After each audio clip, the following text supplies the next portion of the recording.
Hello সকলকে, তোমরা কেমন আছো বলো। চলো আজকে একটা নতুন জিনিস নিয়ে এসেছি।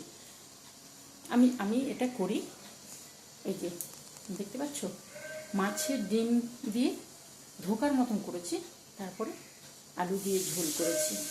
ওতে কি দিয়েছি বলো তো, বেসন দিয়েছি অল্প, 2 চামচ, 100 গ্রাম ডিম ছিল আমার, 200 গ্রাম বেসন দিয়েছি, আর 2 চামচ কী বলে চালের গুঁড়ো দিয়েছি, চিনি, নুন, টমেটো, পেঁয়াজ কুচি, আর দিয়েছি তোমার ধনে পাতা, সব কিছু ওর মধ্যে দিয়ে জলে সেদ্ধ করে নিয়ে এসেছি, যেমন ধোকা করা হয় ওই রকম করেছি, করে আলু দিয়ে ঝোল করেছি, ঝোল করে তার মধ্যে দিয়েছি। অপূর্ব খেতে হয়, একবার করে তোমরা করে খেও, ঠিক আছে? তারপর আমাকে কমেন্ট করে বলো, করবে কিন্তু, দারুণ হয়। এই দেখো, দারুণ হয়। চলো আজকের মতন তাহলে টাটা।